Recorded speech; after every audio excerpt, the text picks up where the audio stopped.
Delink అయి ఏవి కూడా కలిసి లేదు. కొత్తగా ప్లాన్స్ ఇస్తున్నారు, అభివృద్ధి చెందుతుంది.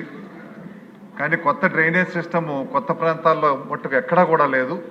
ఇప్పుడు ఒక సమగ్రమైనటువంటి ఒక నివేదిక తయారు చేసి డ్రైనేజ్ సిస్టము పూర్తి స్థాయిలో అటు అనకాపల్లి, భీమిలి ఇవన్నీ కూడా కలిసి ఉన్నాయి కాబట్టి వీటికి తయారు చేయాల్సినటువంటి ప్లాన్స్ ఏమైనా ఉన్నాయా?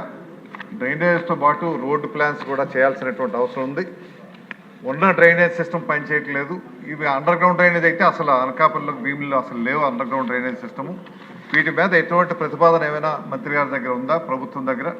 ఈ ప్రతిపాదనని వెంటనే చేయాల్సిందిగా. వాస్తవానికి అనకాపల్లి, భీమిలు కూడా కలపడానికి కారణం కూడా మెట్రో రైల్ సిస్టమ్ విశాఖపట్నంకి రావాలనేటువంటి ఆలోచనతో.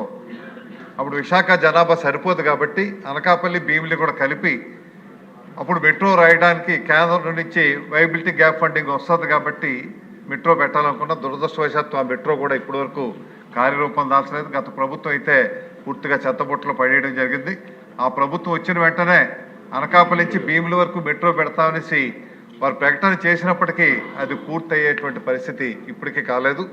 ఇక డ్రింకింగ్ వాటర్ విషయానికి వస్తే విశాఖపట్నానికి అప్పుడు చంద్రబాబు నాయుడు గారి హయాంలో ఉన్నప్పుడు డ్రింకింగ్ వాటర్ ఏదైతే ఎత్తిపోతల పథకం గోదావరి నుంచి తీసుకొచ్చారో 5 TMC, దాని తర్వాత ఒక చొక్క నీరు కూడా అదనంగా విశాఖ త్రాగునీరుకి అవకాశం కల్పించలేదు. కాబట్టి పోలవరం లెఫ్ట్ కెనాల్ పూర్తి చేసుకొని అక్కడి నుంచి అందులో ఉన్నటువంటి కనీసం మొన్న ముఖ్యమంత్రి గారు విశాఖపట్నం పర్యటన వచ్చినప్పుడు లెఫ్ట్ కెనాల్ విజిట్ చేయడం జరిగింది.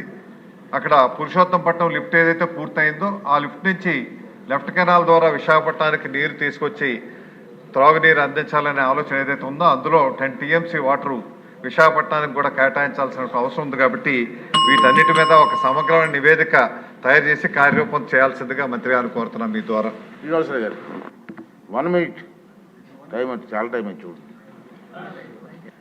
ఒక ప్రధానికం ద్వారా అలాగే మా తెలుగుదేశం పార్టీ కార్యకర్తల ద్వారా ఈ సభ ద్వారా మీకు నమస్కారాలు తెలియజేసుకుంటున్నాం అధ్యక్ష, మాకు మాట్లాడే అవకాశం కల్పించినందుకు. అయితే గాజువాక ప్రాంతంలో ఏదైతే